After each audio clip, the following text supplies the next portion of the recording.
माननीय प्रधानमंत्री जी के द्वारा उस महान विभूति के होलोग्राम स्टैचू के अनावरण के साथ ही नेताजी सुभाष चंद्र बोस को वंदन के रूप में वही गीत बजाया जाएगा। अब हम विनम्र आग्रह करते हैं माननीय प्रधानमंत्री जी से कि कृपया नेताजी सुभाष चंद्र बोस के होलोग्राम स्टैचू का अनावरण करें, रिमोट का बटन दबाकर।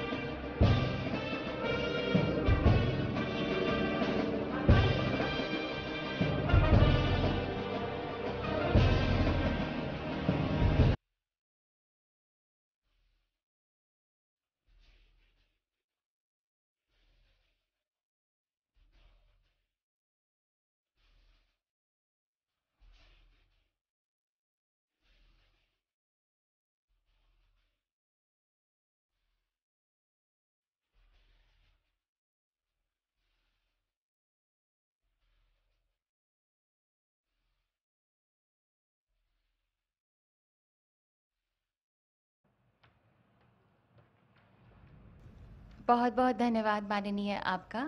नेताजी सुभाष चंद्र बोस की प्रेरणा से पराक्रमी भारत न पराजित हुआ है, न झुका है, न रुका है।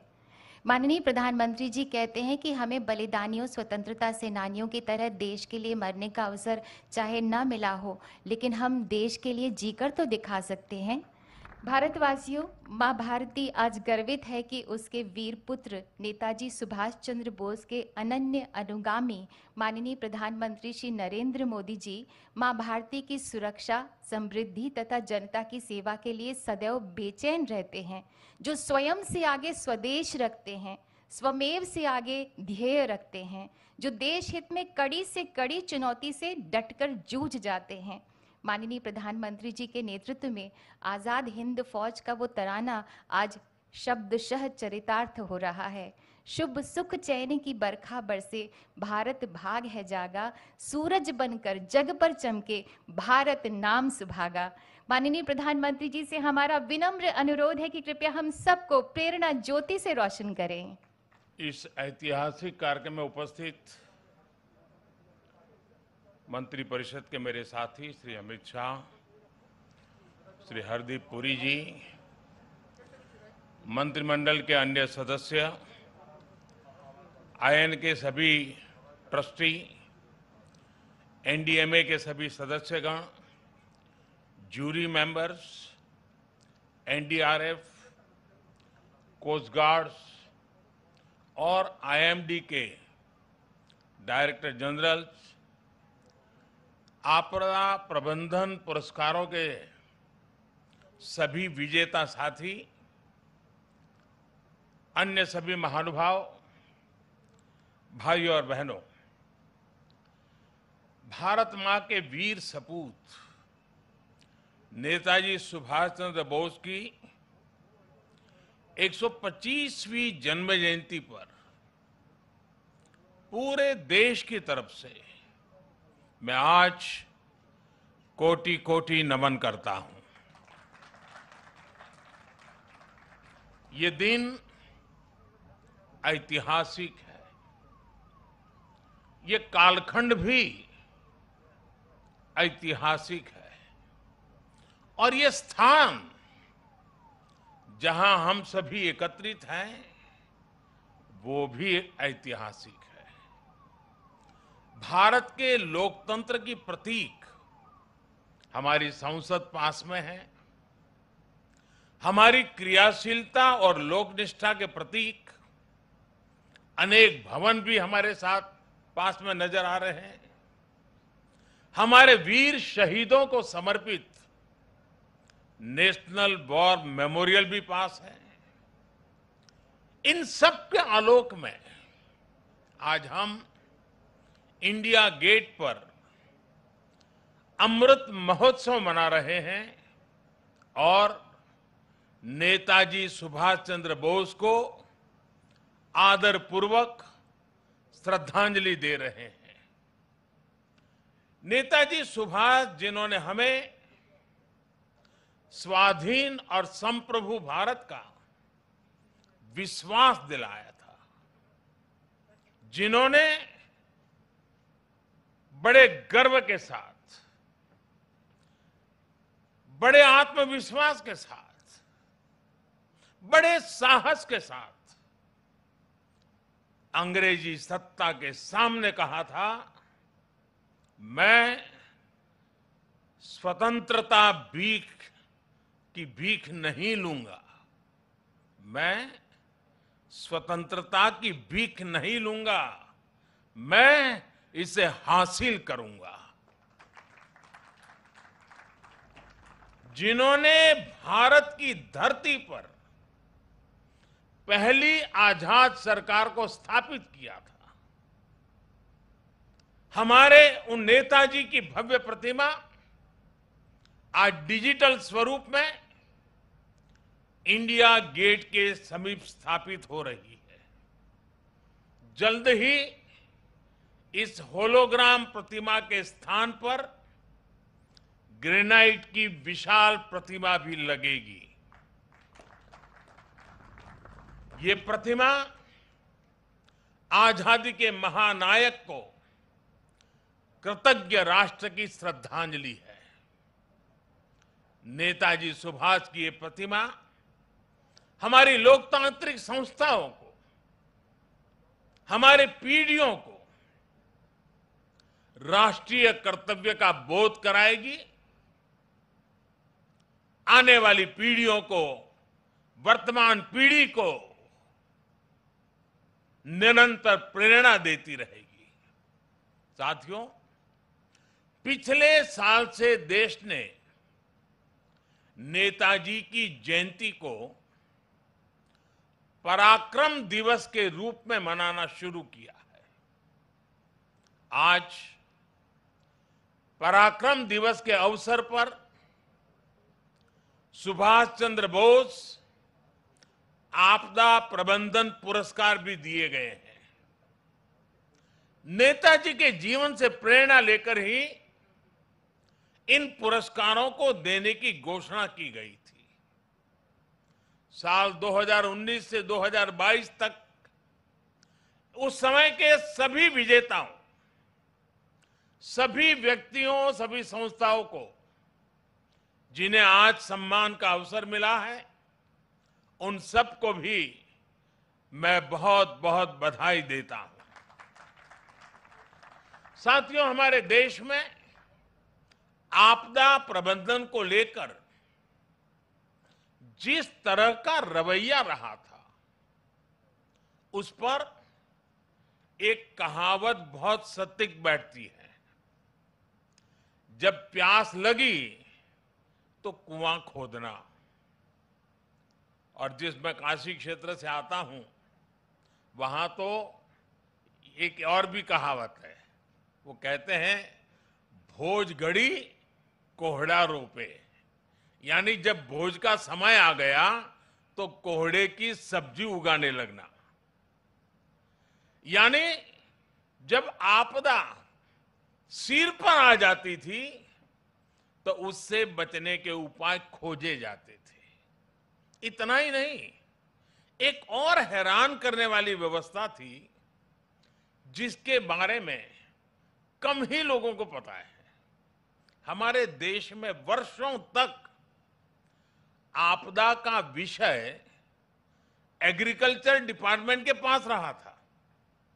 इसका मूल कारण यह था कि बाढ़, अतिवृष्टि, ओले गिरना, ऐसी जो स्थितियां पैदा होती थी, उसे निपटने का जिम्मा, उसका संबंध कृषि मंत्रालय से आता था। देश में आपदा प्रबंधन ऐसे ही चलता रहता था। लेकिन 2001 में गुजरात में भूकंप आने के बाद जो कुछ हुआ, देश को नए सिरे से सोचने के लिए मजबूर किया और उसने आपदा प्रबंधन के मायने बदल दिए। हमने तमाम विभागों और मंत्रालयों को राहत और बचाव के काम में झोंक दिया। उस समय के जो अनुभव थे, उनसे सीखते हुए ही 2003 में Gujarat state disaster management act बनाया गया। आपदा से निपटने के लिए गुजरात इस तरह का कानून बनाने वाला देश का पहला राज्य बना। बाद में केंद्र सरकार ने गुजरात के कानून से सबक लेते हुए 2005 में पूरे देश के लिए ऐसा ही डिजास्टर मैनेजमेंट एक्ट बनाया। इस कानून के बाद ही नेशनल डिजास्टर मैनेजमेंट अथॉरिटी, उसके गठन का रास्ता साफ हुआ। इसी कानून ने कोरोना के खिलाफ लड़ाई में भी देश की बहुत मदद की। साथियों, डिजास्टर मैनेजमेंट को प्रभावी बनाने के लिए 2014 के बाद से हमारे सरकार ने राष्ट्रीय स्तर पर चौतरफा काम किया है। हमने रिलीफ, रेस्क्यू, रिहेबिलिटेशन, उस पर जोर देने के साथ साथ ही रिफॉर्म पर भी बल दिया है। हमने एनडीआरएफ को मजबूत किया, उसका आधुनिकीकरण किया, देश भर में उसका विस्तार किया। स्पेस टेक्नोलॉजी से लेकर प्लानिंग और मैनेजमेंट तक बेस्ट पॉसिबल प्रैक्टिसेस को अपनाया। हमारे एनडीआरएफ के साथ ही सभी राज्यों के एसडीआरएफ्स और सुरक्षा बलों के जवान अपनी जान की बाजी लगाकर एक एक जीवन को बचाते हैं। इसलिए आज ये पल इस प्रकार से जान की बाजी लगाने वाले, औरों की जिंदगी बचाने के लिए खुद की जिंदगी का दांव लगाने वाले, चाहे वो एनडीआरएफ के लोग हो, चाहे एसडीआरएफ के लोग हो, हमारे सुरक्षा बलों के साथी हो, ये सब के सब उनके प्रति आज आभार व्यक्त करने का, उनको सैल्यूट करने का ये वक्त है। साथियों, अगर हम अपनी व्यवस्थाओं को मजबूत करते चलें तो आपदा से निपटने की क्षमता दिनों दिन बढ़ती चली जाती है। मैं इसी कोरोना काल के 1-2 वर्ष की बात करूं तो इस महामारी के बीच भी देश के सामने नई आपदाएं आकर खड़ी हो गई। एक तरफ कोरोना से तो लड़ाई लड़ी रहे थे, अनेक जगहों पर भूकंप आए, कितने ही क्षेत्रों में बाढ़ आई, उड़ीसा, पश्चिम बंगाल समेत पूर्वी तटों पर साइक्लोन आए, गोवा, महाराष्ट्र, गुजरात, पश्चिमी तटों पर भी साइक्लोन आए। पहले एक एक साइक्लोन में सैकड़ों लोगों की मृत्यु हो जाती थी, लेकिन इस बार ऐसा नहीं हुआ। देश ने हर चुनौती का जवाब एक नई ताकत से दिया। इसी वजह से इन आपदाओं में हम ज्यादा से ज्यादा जीवन बचाने में सफल रहे। आज बड़ी बड़ी अंतर्राष्ट्रीय एजेंसियां भारत के इस सामर्थ्य, भारत में आए इस बदलाव की सराहना कर रही है। आज देश में एक ऐसा end to end cyclone response system है जिसमें केंद्र, राज्य, स्थानीय प्रशासन और सभी एजेंसियां एक साथ मिलकर के काम करती हैं। बाढ़, सूखा, साइक्लोन, इन सभी आपदाओं के लिए वार्निंग सिस्टम में सुधार किया गया है। डिजास्टर रिस्क एनालिसिस के लिए एडवांस टूल्स बनाए गए हैं। राज्यों की मदद से अलग अलग क्षेत्रों के लिए डिजास्टर रिस्क मैप्स बनाए गए हैं। इसका लाभ सभी राज्यों को, सभी स्टेक होल्डर्स को मिल रहा है।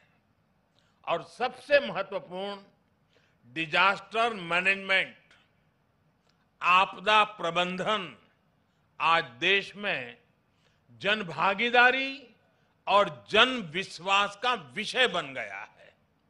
मुझे बताया गया है कि एनडीएमए की आपदा मित्र जैसी स्कीम से युवा आगे आ रहे हैं, आपदा मित्र के रूप में जिम्मेवारियां उठा रहे हैं, यानी जन भागीदारी बढ़ रही है। कहीं कोई आपदा आती है तो लोग विक्टिम नहीं रहते, वो वॉलेंटियर्स बनकर आपदा का मुकाबला करते हैं। यानी आपदा प्रबंधन अब एक सरकारी काम भर नहीं है, बल्कि ये सबका प्रयास का एक मॉडल बन गया है। और साथियों, जब मैं सबका प्रयास की बात करता हूं तो इसमें हर क्षेत्र में हो रहा है प्रयास, एक होलिस्टिक अप्रोच भी शामिल है। आपदा प्रबंधन को प्राथमिकता देते हुए हमने अपने एजुकेशन सिस्टम में भी कई सारे बदलाव किए हैं।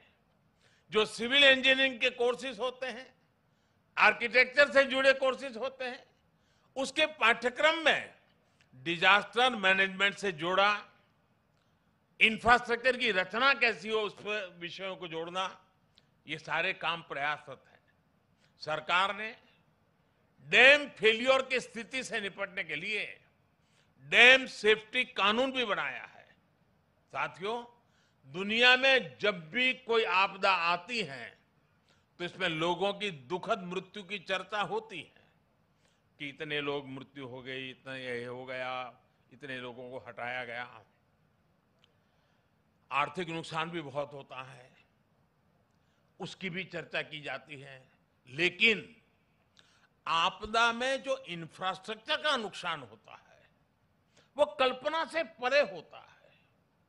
इसलिए ये बहुत आवश्यक है कि आज के समय में इंफ्रास्ट्रक्चर का निर्माण ऐसा हो जो आपदा में भी टिक सके, उसका सामना कर सके। भारत आज इस दिशा में भी तेजी से काम कर रहा है। जिन क्षेत्रों में भूकंप, बाढ़ या साइक्लोन का खतरा ज्यादा रहता है, वहां पर पीएम आवास योजना के तहत बन रहे घरों में भी इसका ध्यान रखा जाता है। उत्तराखंड में जो 4 धाम महापरियोजना का काम चल रहा है, उसमें भी आपदा प्रबंधन का ध्यान रखा गया है। उत्तर प्रदेश में जो नए एक्सप्रेस वे बन रहे हैं, उनमें भी आपदा प्रबंधन से जुड़ी बारीकियों को प्राथमिकता दी गई है। आपात स्थिति में एक्सप्रेस वे विमान उतरने के काम आ सके, इसका भी प्रावधान किया गया है।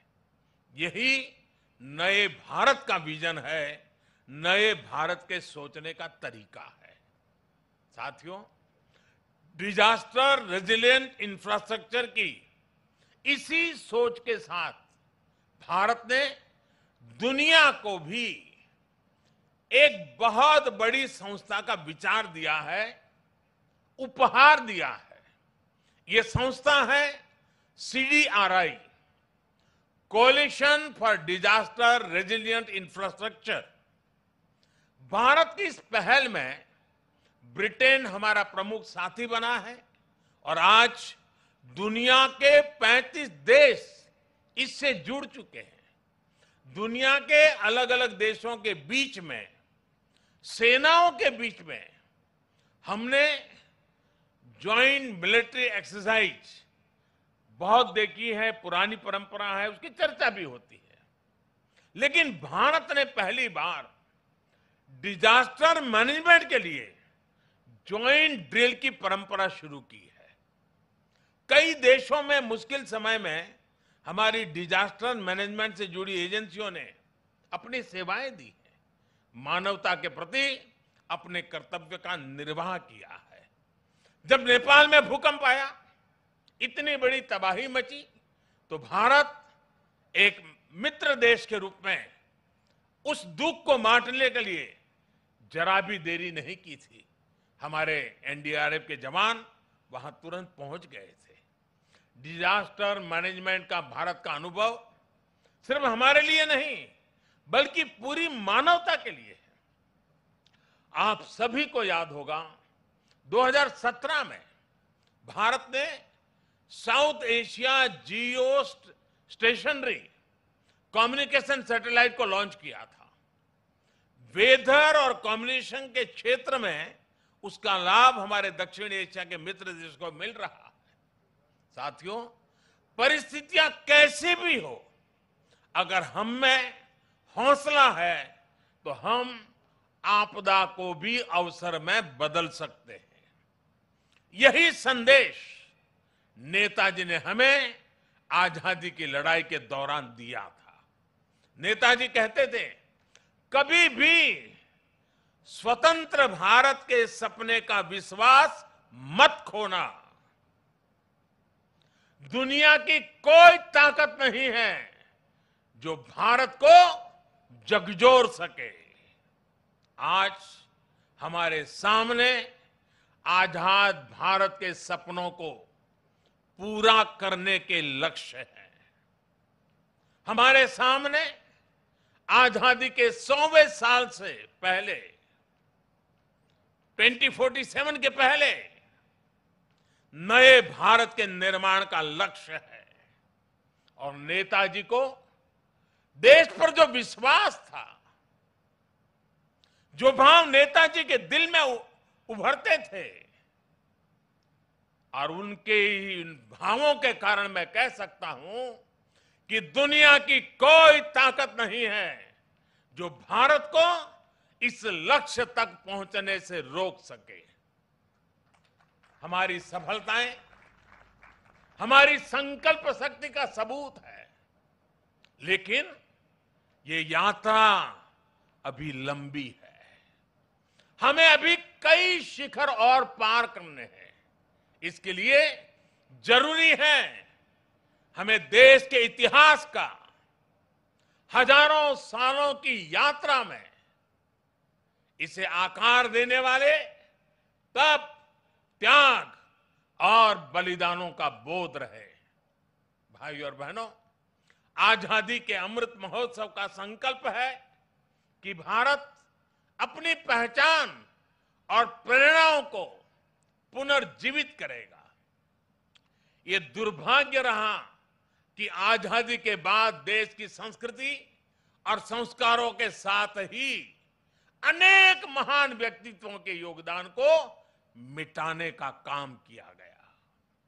स्वाधीनता संग्राम में लाखों लाख देशवासियों की तपस्या शामिल थी, लेकिन उनके इतिहास को भी सीमित करने की कोशिश हुई। लेकिन आज आजादी के दशकों बाद देश उन गलतियों को डंके की चोट पर सुधार रहा है, ठीक कर रहा है। आप देखिए, बाबा साहब आंबेडकर से जुड़े पंच तीर्थों को देश उनकी गरिमा के अनुरूप विकसित कर रहा है। स्टैच्यू ऑफ यूनिटी आज पूरी दुनिया में सरदार वल्लभ भाई पटेल के यशगान की तीर्थ बन गई है। भगवान बिरसा मुंडा की जयंती को जनजातीय गौरव दिवस के रूप में मनाने की शुरुआत भी हम सब ने कर दी है। आदिवासी समाज के योगदान और इतिहास को सामने लाने के लिए अलग अलग राज्यों में आदिवासी म्यूजियम बनाए जा रहे हैं। और नेताजी सुभाष चंद्र बोस के जीवन से जुड़ी हर विरासत को भी देश पूरे गौरव से संजो रहा है।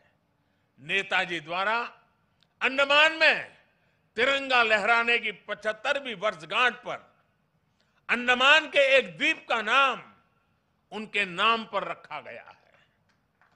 अभी दिसंबर में ही अंडमान में एक विशेष संकल्प स्मारक नेताजी सुभाष चंद्र बोस के लिए समर्पित की गई है। ये स्मारक नेताजी के साथ साथ इंडियन नेशनल आर्मी के उन जवानों के लिए भी एक श्रद्धांजलि है जिन्होंने आजादी के लिए अपना सर्वस्व न्योछावर कर दिया था। ये मेरा सौभाग्य है कि पिछले वर्ष आज के ही दिन मुझे कोलकाता में नेताजी के पैतृक आवास भी जाने का अवसर मिला था, जिस प्रकार से वो कोलकाता से निकले थे, जिस कमरे में बैठकर वो पढ़ते थे, उनके घर की सीढ़ियां, उनके घर की दीवारें, उनके दर्शन करना, वो अनुभव शब्दों से परे है। साथियों, मैं 21 अक्टूबर 2018 का वो दिन भी नहीं भूल सकता जब आजाद हिंद सरकार के 75 वर्ष हुए थे। लाल किले में हुए विशेष समारोह में मैंने आजाद हिंद की कैप पहनकर तिरंगा फहराया था। वो पल अद्भुत था, वो पल अविस्मरणीय है। मुझे खुशी है कि लाल किले में ही आजाद हिंद फौज से जुड़े एक स्मारक पर भी काम किया जा रहा है। 2019 में 26 जनवरी की परेड में आजाद हिंद फौज के पूर्व सैनिकों को देखकर मन जितना प्रफुल्लित हुआ, वो भी मेरी अनमोल स्मृति है। और इससे भी मैं अपना सौभाग्य मानता हूं कि हमारी सरकार को नेताजी से जुड़ी फाइलों को सार्वजनिक करने का अवसर मिला। साथियों, नेताजी सुभाष कुछ ठान लेते थे तो फिर उन्हें कोई ताकत रोक नहीं सकती थी। हमें नेताजी सुभाष की can do, will do spirit से प्रेरणा लेते हुए आगे बढ़ना है। वो ये जानते थे, तभी ये बात हमेशा कहते थे, भारत में राष्ट्रवाद ने ऐसी सृजनात्मक शक्ति का संचार किया है जो सदियों से लोगों के अंदर सोई पड़ी थी। हमें राष्ट्रवाद भी जिंदा रखना है, हमें सृजन भी करना है और राष्ट्र चेतना को जागृत भी रखना है। मुझे विश्वास है कि हम मिलकर भारत को नेताजी सुभाष के सपनों का भारत बनाने में सफल होंगे। आप सभी को एक बार फिर पराक्रम दिवस की बहुत बहुत शुभकामनाएं देता हूं और मैं आज एनडीआरएफ, एसडीआरएफ के लोगों को भी विशेष रूप से बधाई देता हूं, क्योंकि बहुत छोटे कालखंड में उन्होंने अपनी एक पहचान बना दी है। आज कहीं पर भी आपदा हो या आपदा के संबंधित संभावनाओं की खबरें हो, साइक्लोन जैसी, और जब एनडीआरएफ के जवान यूनिफॉर्म में दिखते हैं, सामान्य मानवी को एक भरोसा हो जाता है कि अब मदद पहुंच गई। इतने कम समय में किसी संस्था और इसके यूनिफॉर्म की पहचान बनना, यानी जैसे हमारे देश में कोई तकलीफ हो और सेना के जवान आ जाएं, तो सामान्य मानवी को संतोष हो जाता है, भाई बस अब ये लोग आ गए हैं। वैसा ही आज एनडीआरएफ और एसडीआरएफ के जवानों ने अपने पराक्रम से ये करके दिखाया है। मैं पराक्रम दिवस पर नेताजी का स्मरण करते हुए मैं एनडीआरएफ के जवानों को, एसडीआरएफ के जवानों को, उन्होंने जिस काम को जिस करुणा और संवेदनशीलता के साथ उठाया है, बहुत बहुत बधाई देता हूं, उनका अभिनंदन करता हूं। मैं जानता हूं इस आपदा प्रबंधन के काम में इस क्षेत्र में काम करने वाले कईयों ने अपने जीवन भी बलिदान दिए हैं। मैं आज ऐसे जवानों को भी श्रद्धांजलि देता हूं जिन्होंने किसी की जिंदगी बचाने के लिए अपनी जिंदगी दांव पर लगा दी थी। ऐसे सबको मैं आदरपूर्वक नमन करते हुए मैं आप सबको भी आज पराक्रम दिवस की अनेक अनेक शुभकामनाएं देते हुए मेरी वाणी को विराम देता हूं। बहुत बहुत धन्यवाद।